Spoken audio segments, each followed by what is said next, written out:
Karnataka jail के कैदी number 804 Imran Ahmad Khan Niazi के जराइम की तफसील मुलाहिजा फरमाएं। पहला जुर्म, जिस मुल्क की गरीब लाचार अवाम के हजारों लोग माहाना कैंसर से मर जाते थे, उस कौम को चंदा जमा कर करके 3 कैंसर अस्पताल बनाकर दिए जहां 70% लोगों का मुफ्त इलाज होता है।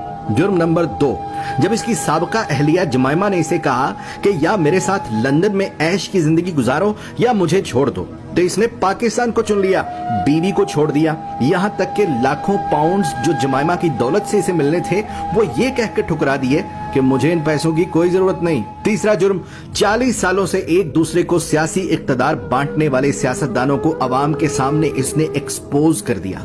बच्चे को समझ आ गई कि ये लोग अवाम को बेवकूफ बनाकर बारियां लेते रहे और मुल्क को तबाह बर्बाद कर दिया। और जब इसे बार बार कहा गया कि तुम भी आओ, इसी निजाम का हिस्सा बन जाओ, आओ तीसरी बारी लेते रहो, तो इसने खुलकर इनकार कर दिया कि इस मुल्क और कौम को लूटने वालों के साथ इत्तेहाद नहीं करूंगा। चौथा जुर्म, इसने अपने इक्तदार के दौरान मुस्लिम दुनिया को इकट्ठा करने की जसारत की। हुर्मत रसूल सल्लल्लाहु अलैहि वसल्लम का मुकदमा आलमी बिरादरी के सामने रख दिया और दुनिया को मजबूर कर दिया कि वो हमारे नबी पाक सल्लल्लाहु अलैहि वसल्लम की शान में गुस्ताखी करने वालों को पागल करार दें, और इसकी तो करारदाद भी पास करवा ली।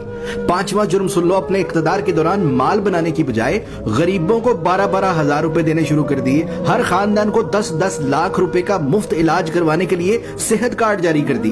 छठा जुर्म सुनो इसका, जब हिंदुस्तान ने मकबूजा कश्मीर का स्टेटस जबरदस्ती बदला था तो उसको भी आलमी बरादरी के सामने लताड़ दिया। उसके साथ तिजारत ये कहकर बंद कर दी कि जब तक तुम कश्मीर का स्टेटस बहाल नहीं करते तुमसे तिजारत नहीं करूंगा। सातवां जुर्म, जब इसे पूछा गया कि क्या माजी के सियासतदानों की तरह आप भी अमेरिका को इजाजत देंगे कि वो पाकिस्तान में बैठकर अफगानिस्तान पर हमले करे, तो इसने कह दिया एब्सोल्युटली नॉट। आठवां जुर्म, इस कैदी नंबर 804 इमरान अहमद खान न्याजी ने पाकिस्तान की तबाह बर्बाद हो चुकी कपड़े की इंडस्ट्री को दोबारा शुरू करने की जरूरत की। यहां तक कि इतनी लूमें चला दी कि काम करने वाले कम पड़ गए और दुनिया जहान से पाकिस्तान में कपड़े के ऑर्डर आना शुरू हो गए। जुर्म नंबर 9, जब इसे इक्तदार से जबरदस्ती निकाल दिया तब भी ये मुल्क छोड़कर भाग नहीं रहा था। हालांकि बार बार कहा गया कि चले जाओ यहां से वरना अंजाम बुरा होगा, मगर इसने कहा कि कोई अपना घर भी छोड़कर कहीं जाता है और पाकिस्तान को ही अपना जीना मरना समझ लिया।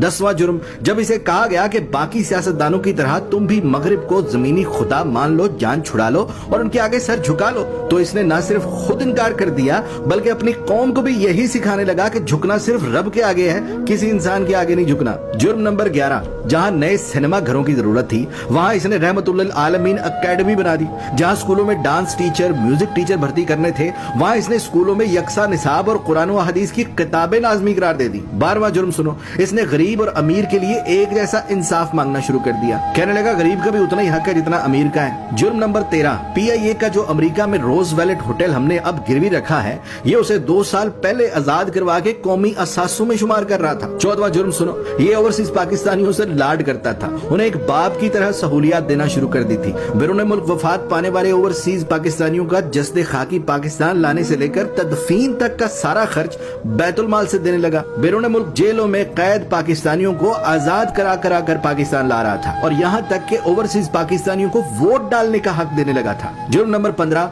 इसने अपने हर उस साथी को छोड़ दिया जिसने करप्शन की। जहांगीर तरीन जैसे दोस्त को भी करप्शन का माल बनाने पर खुद से अलग कर दिया और ताहयात सियासत से नाअहल करवा दिया। कैदी नंबर 804 इमरान अहमद खान न्याजी के जराइम की तफसील बहुत लंबी है।